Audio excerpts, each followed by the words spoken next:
nongeye kubasuhuza mwese mudukurikiye kandi mbahaye ikaze muri iki kiganiro aho mbatembereza hirya no hino aho muzi naho mutazi kuko hari igihe byaba ngombwa ko mwerekezayo ku mpamvu zitandukanye mu gihe tukiri muri ubu buzima.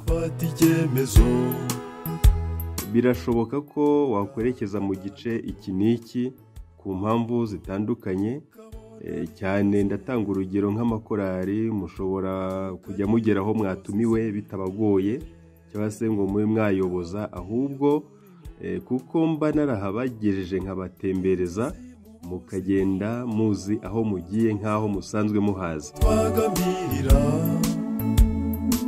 Ikaze mwese kuri Ebeneza Niyo TV, nk'uko bisanzwe muri kumwe na Samuel Niyo Dusenga.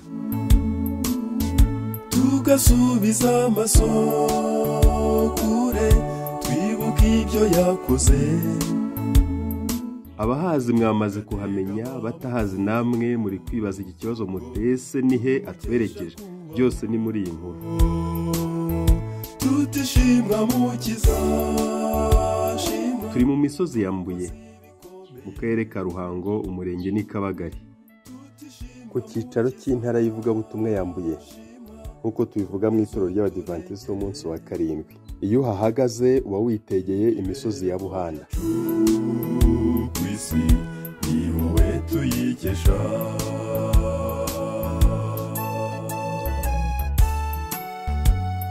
Kwerekerayo ntibigoye.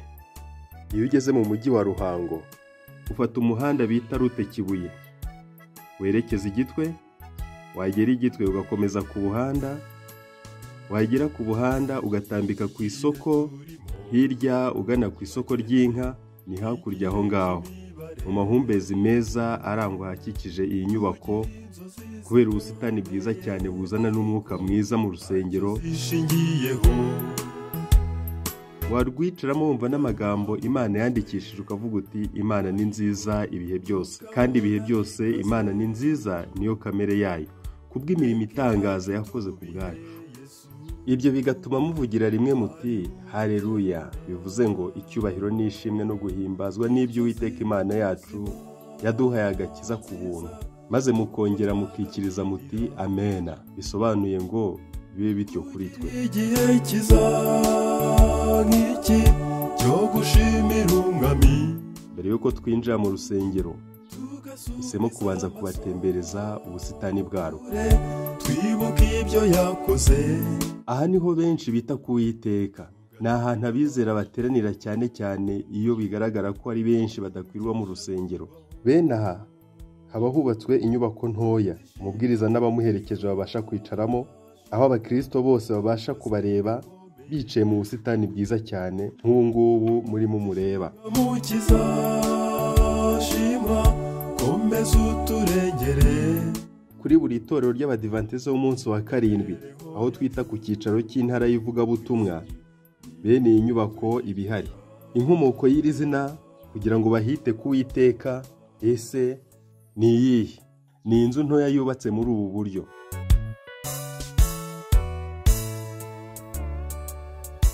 Aho iyi nzu ntoya yubatswe bwa mbere ni ku cyicaro cy'itorero ry'Abadiventiste b'umunsi wa karindwi rya Nyamirembe, akaba ari icyicaro cy'intara y'ivugabutumwa ya Nyamirembe, nk'uko tubivuga mu itorero ry'Abadiventiste b'umunsi wa karindwi, cyangwa se ku isoko y'ubutumwa bwiza bwa Kristo butwawe n'Abadiventiste b'umunsi wa karindwi, aho bwatangiriye mu Rwanda.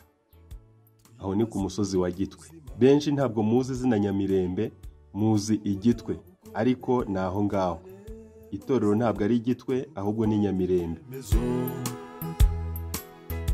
Kubera uburyo iteraniro ry'abantu benshi ryabaga rigaragara neza, abantu bishimye kandi bambaye neza cyane, imyenda yiganjemo amabara y'umweru, bamwenyura, kandi ubona ko isabato rwose kuri bo ari itandukaniro n'indi minsi, kubera ko ariho bahuriraga muri ubwo buryo bahujwe no kumva amagambo y'Uwiteka.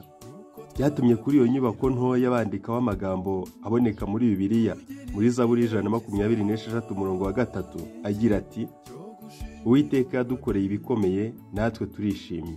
Mu rwego rwo guhina iryo jambo, abantu bati tugiye ku Uwiteka, bibagikwira aho bubatse iyo nyubako nto hose bati ni ku Uwiteka.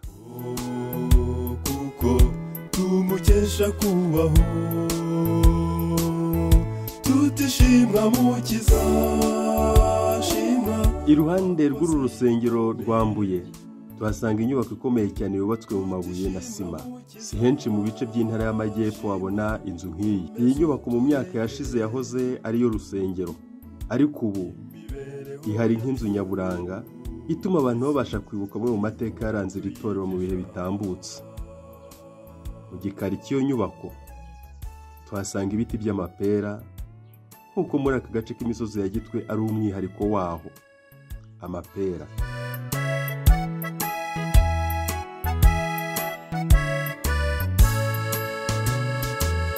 Hafi aho kandi niho tubona inzu y'umuyobozi w'intara y'ivugabutumwa yambuye. Aha niho aba. Nk'uko nababwiraga rero, tugaruke mu rusengero aho abizera bicaye neza mu mahumbezi aturuka muri bwa busitani. Aho ukigeramo usanganirwa n'inyandiko igira iti amahoro abe muri mwe. Ni amagambo Yesu Kristo yavuze abwira abigishwa ubwo yari amaze kuzuka ababonekeye bwa mbere. Arababwira ati amahoro abe muri mwe. Abayobozi n'abizera b'itorero ryambuye bahisemo gushyira aya magambo mu rusengero, aho baje babagana bose kubw'aya mahumbezi meza bicaye imbere y'Imana, kuko bumva amahoro ari muri bo igihe babashije gusoma iyi nyandiko. Bayobozi turabashimiye, Imana ibahe umugisha. Subiza amaso kure twibuke ibyo yakoze. Kuri iyi tariki ya 17 z'ukwezi kwa gatanu 2025 New Times Family Choir ibarizwa mu itorero ry'Abadiventiste b'umunsi wa karindwi rya Nyamirembe, rya torero twahoze tuvuga rikuru mu gihugu cy'u Rwanda, Igitwe niryo zina ryaho, yari yasuye iri torero ryambuye. Mbere y'uko mbagezaho ubutumwa bwatambukijwe n'iyi korali, banze mwumva uko twakiriwe na korali yo mu itorero ryambuye yitwa Ijwi Rirenga. Mu ntero twatangije nabo bunzemo bagira bati warakoze Mana kuturwanirira kuzamuriye amaboko. Babivuze muri aya magambo.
New Times Family Choir nayo kubera uburyo yari yanyuzwe irahaguruka igira iti aha harimo Imana ifite ubushobozi, hariyo Imana mu Isiraheli, hariyo Imana, harimo Imana mu Isiraheli, harimo Imana, dufite Imana ifite ubushobozi bwo gukiza indwara, nawe uyu munsi niba ubishaka isanga iyo Mana, isenga bikwiye urahera ko ukirembe, harimo Imana mu Isiraheli, harimo Imana, dufite Imana ifite ubushobozi bwo gukiza indwara, nawe uyu munsi niba ubishaka isanga iyo Mana, isenga bikwiye urahera ko ukirembe, harimo Imana mu Isiraheli, harimo Imana, dufite Imana ifite ubushobozi bwo gukiza indwara, nawe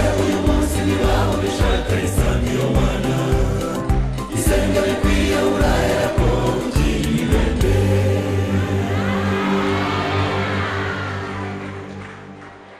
ku musozo w'iki gitaramo igira iti nyamuneka nimwihane tuzabane mu bihe bishya.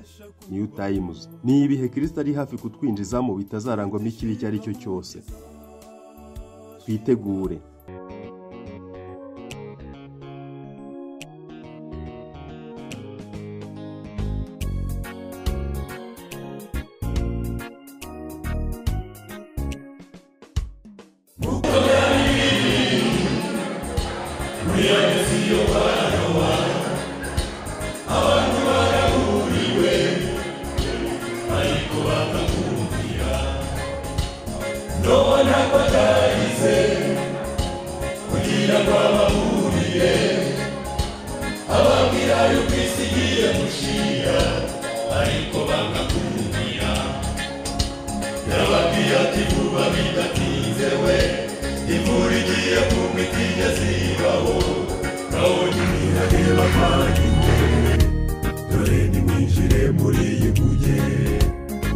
Nimwihane bavandimwe, nimwihane muhunga imvura igiye kugwa, imvura y'amazuku n'umuriro, ngaho nimwihane bavandimwe.